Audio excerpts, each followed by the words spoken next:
So thanks, Professor Chandrasekhar. It's really an honor to be invited to this esteemed gathering and address all of you. So today I'll be talking about the India Data Portal, and let me just share my screen, and then we can take from there. So yes, I come to the main Google page so that I can take you to India Data Portal, and you don't have to remember the URL. You just do India Data Portal on Google search, and you can come there. So let me talk a bit about why we developed India Data Portal before I walk you through the portal and several aspects. So this is primarily aimed at researchers, journalists, and citizens who cannot get access to data. There is a lot of government data that the government publishes at regular intervals, some on yearly basis, some as when the survey is done, some one-time data, some on a decadal basis. So there are various data that the government publishes over time. The format, one of the biggest challenges that researchers, journalists, and citizens who want to work with data face is that the data is not in a format that is amenable for analysis. And what I mean by that is that it is not readily available in machine readable format. Some of them say if you have to get a data for a particular district, you have to first go to that state, you have to select, and then go from a drop-down list to a district, and then get to the taluka, or say do a lot of drill down, select a lot of things. So it's not available in a single place where you can download it. There are a lot of data that is available in PDF reports, and I think all of you would have done that. Either you try to write some smart script or programs to extract the values from the PDF report, or you have to employ interns or research people to for hours and days often to extract those values from the PDF report before they can be used for any research purpose. So that's a big gap that we found in the Indian data ecosystem, is that there is data and all of this data is there in the public and open, but it is not in a machine readable and ready to use format. So that's one of the gaps that we try to fulfill here in this portal. So what we do is that we basically do the type of activity that I was telling you, is like if you have to go down and drop down from say India to state to district to sub-district to a village level, we actually do that automated with scripts and programs, and we get the data in a single place, we clean it, and we keep it on this portal. Where there is PDF data, we extract that PDF data and we put it in a single place so that it is accessible to people for use, for researchers and journalists. I'm using the term journalist often because journalists also face a lot of challenge accessing government data, and a lot of the reporting that they end up doing is more of word of mouth or anecdotal evidence rather than real data-based evidence, which is a big challenge that we see. The second challenge that we see is that even if you get the data, say someone made a data available to you in Excel format or some other format, people might not have the necessary data science skills or data processing skills to make sense out of the data. That's another big challenge. So I was seeing that nice video of the data science course during the last break, and I was thinking, yes, these are people who can do it, but not everyone is fortunate to do a data science course, but they might want to do some simple analysis based on the data. It can be very simple. Just plot a graph, XY graph, or plot 3 variables together. These are very simple things. Plot a bar graph and use it in your story or research. For advanced people, they can go and do that course. They have the time and that bent of mind to go and learn data science before you can apply it. But if you look at, say, someone or maybe a journalist, that person might not have that skill. So what we have tried to do, the second thing is make the analysis very easy to do. So you you can select the data, you can select what the type of analysis. And when I use the word analysis, it is primarily limited to visualization. And I'm very honest with it. So we are not even doing a correlation or a regression.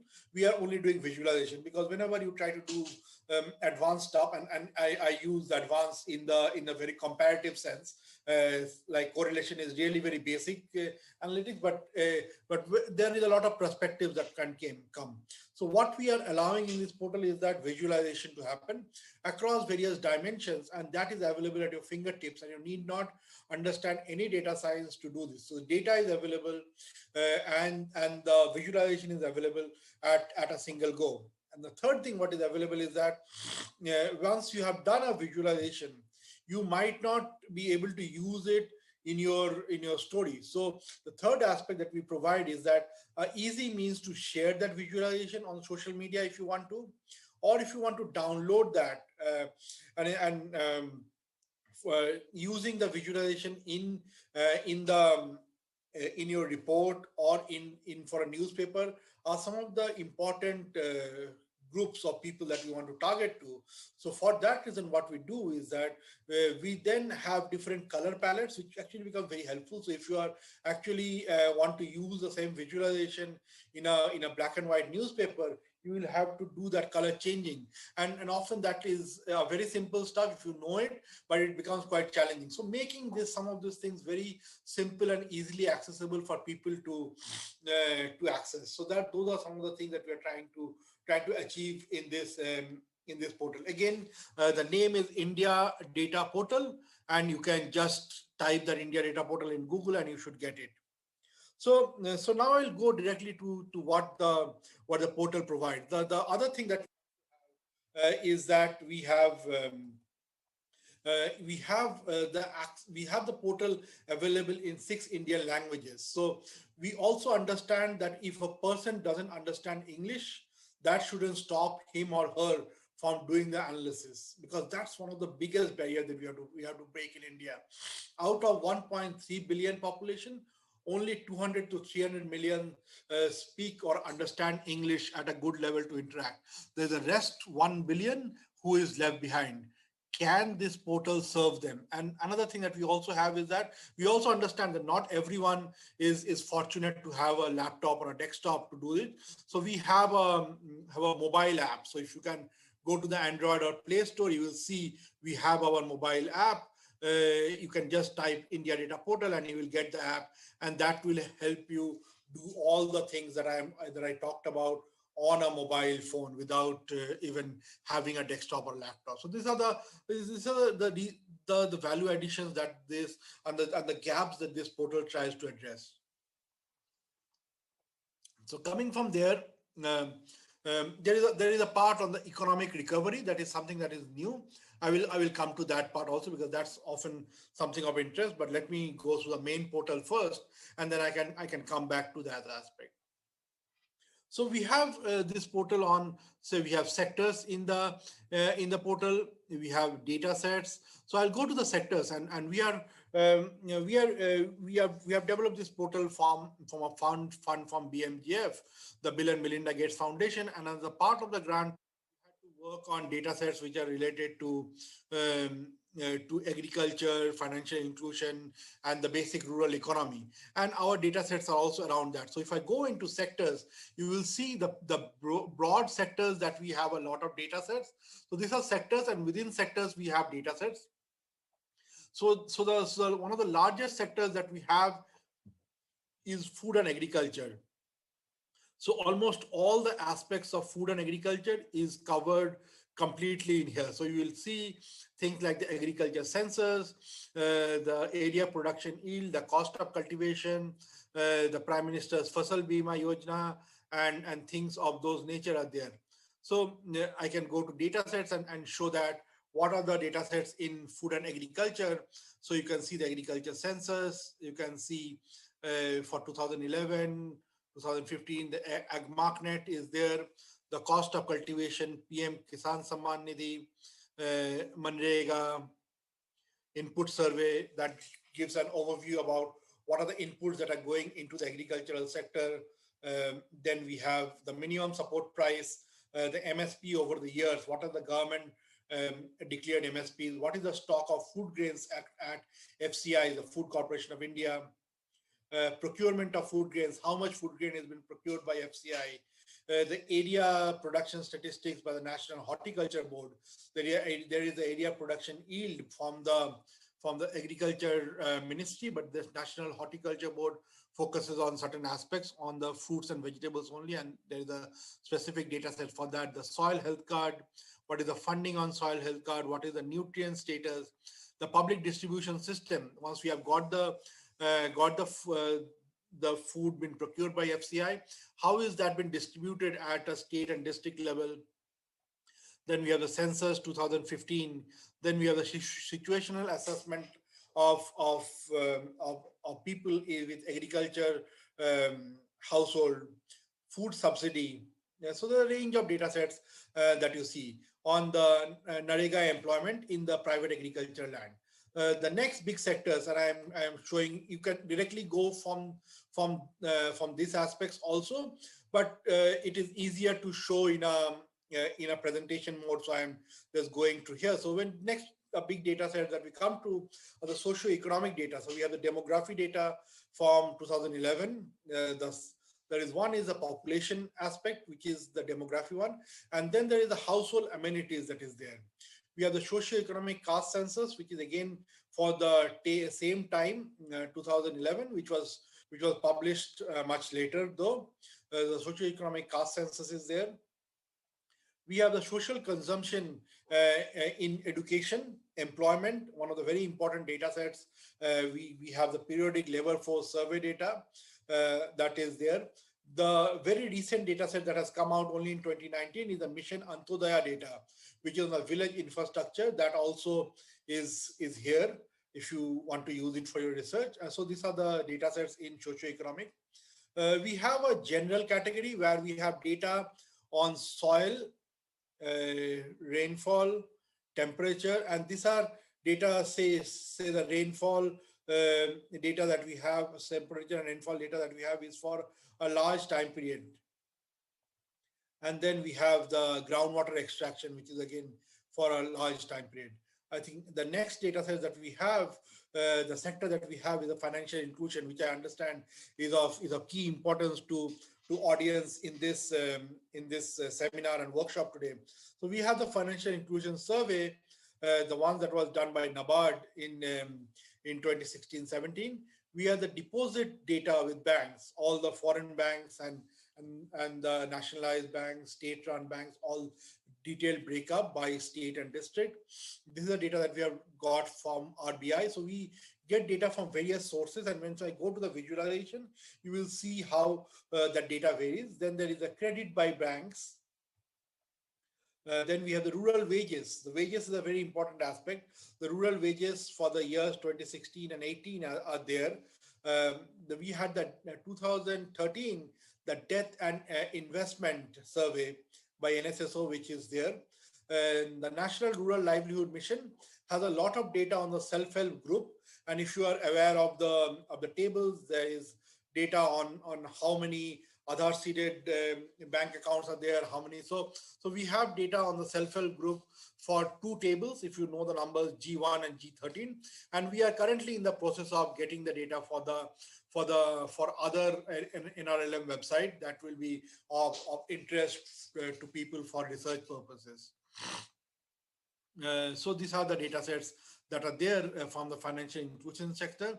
We have commodity prices, which is the CPI prices published by Ministry of Statistics. And under rural development, we have the unincorporated non-agricultural enterprises.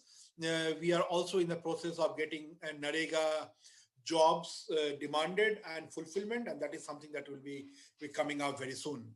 So this is an overview of the data sets that we have. Now let me go on to one particular data set and show you what is there, and maybe I will go to the agriculture census, and I go to the view details page. So this is a very self-exploratory site. So once you go to the about data set, so when you see that link, there are 4 things that comes up as you go there. if you go on the right, view details, data summary, view data, and visualize data. View details tells you about the data set. Data summary gives you an overview about the data set in terms of numbers, and I will walk you through. View data shows you the sample of the data, and visualize data is exactly the part where you want to spend a lot of your time in visualizing the data. So I'll just walk you through one by one. So we are in the agriculture census data set. It tells you what is the name of the data set, what is the lowest granularity, how often the data is made available, when was the data retrieved by us, when was the data updated, what was the methodology in which the data was collected, what are the years covered, and some of those important aspects. There's a list of variables that this data set captures, which are there under the data variables tab. You can see these are the variables that have been captured in this data set. You can go immediately to the data summary tab on the top. It gives you an understanding of total number of columns, what is the percentage of missing values, the type of things that you exactly want to know before when you embark on your data journey are immediately answered for you there here. What is the size of the data set in complete MB if you want to download it? How many rows are there? Here we have divided the data into two categories because they need different treatment. One is the numerical data and the other is the categorical data. The numerical data, we have the irrigated area, number of holdings and something else. For the numerical data, we have the count, mean, standard deviation, the minimum, the maximum value, and the percentile value for 25, 50, and 75 that is there. Then we go to the categorical one, and we have a certain amount of categorical values. Year is there, state, district, social group, farm category, farm size class. There, say if you want to see the district, and we see here instead of giving an average, we provide the district or the category which has the highest number of value. So you can see here this for the state perspective, Uttar Pradesh has the maximum value of say 1,04,990. But on clicking on I, you can see the complete list with Uttar Pradesh on the top, Karnataka followed by Karnataka, followed by Kerala, and things like that. Again, we can go directly to district, and we can see the similar things done for district. So you consider that you are in a data journey. Once you get your initial data, these are the type of things that any researcher would spend a few days to a week doing this stuff, or might have automated routines where you need to see some of this stuff and understand the data. All this is made available at your fingertips for access for free. India Data Portal is a free site. Anyone can register and access it for free, and this is going to remain free for eternity. So all these steps are made easy so that there is a higher usage of data that we can see over here. Then you can go to the view data, which gives you a snapshot of the data that is there. Here we only show 100 rows of data. That is primarily for to manage the load on the server, because if multiple users are concurrently seeing a lot of data, and there some of the data sets are lakhs of millions of rows, and we have to fetch all the data, that will slow off a server, and you will need enormous resources. So we show only a small portion of the data. But if you as a researcher want to access the entire data and download it, you can write to us and we can make it available to you. It is not available for download automatically, because that will require a complete different dynamics, and we would need maybe 10 times more server space just to accommodate that request. So that is not available on the site, but it is available on request, where we can make it available to you by FTP or something of that nature. Now let's come to the most interesting part, which is the visualized data.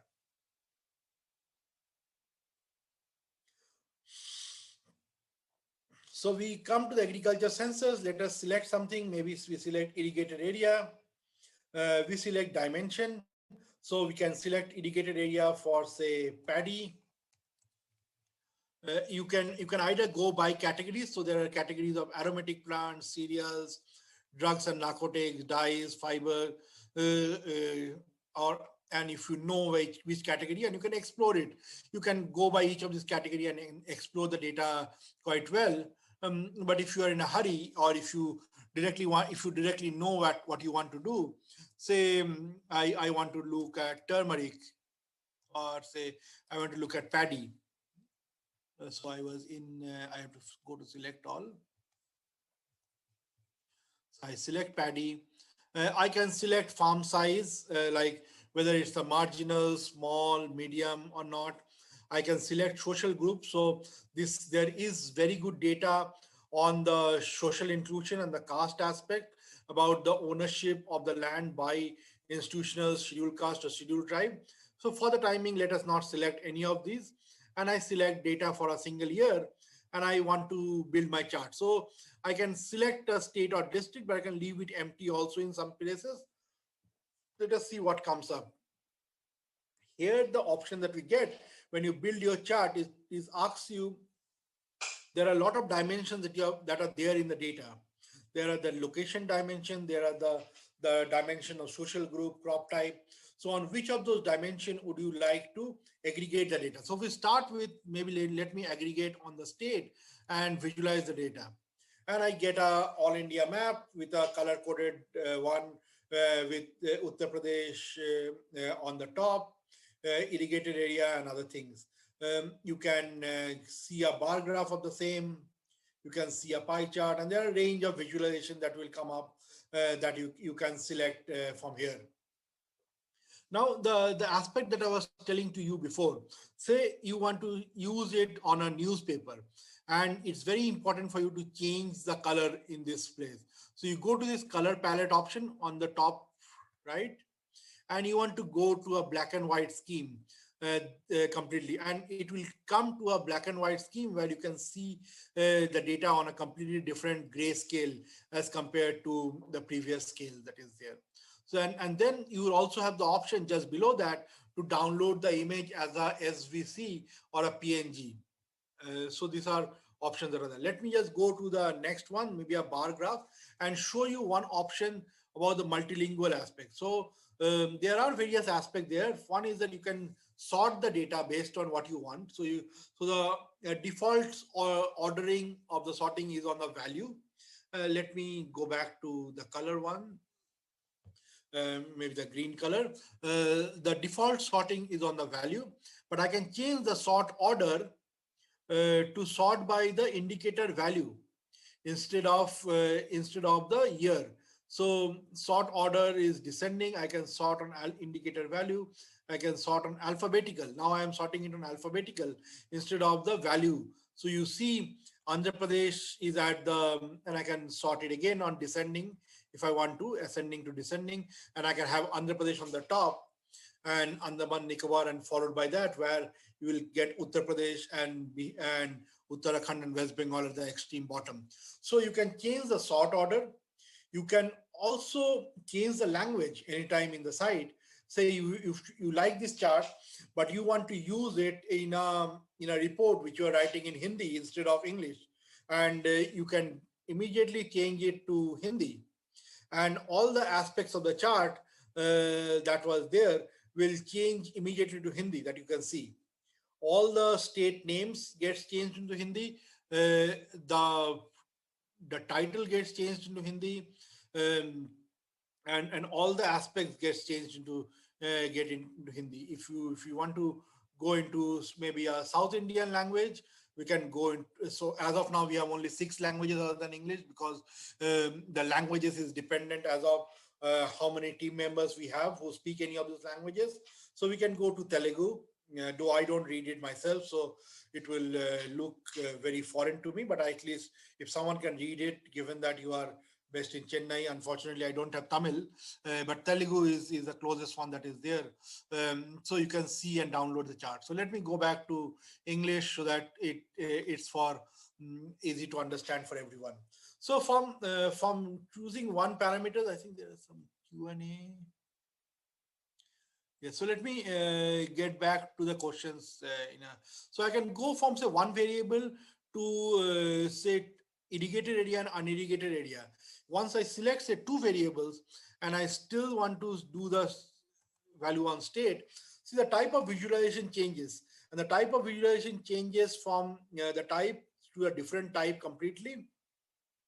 I can choose a third variable, say total area, and the type of visualization, again, I can retain it at a state level, will change where I have size as the third aspect. I have x-axis irrigated area, the y-axis unirrigated area, and the legend size, the size of the legend that you see is the total area.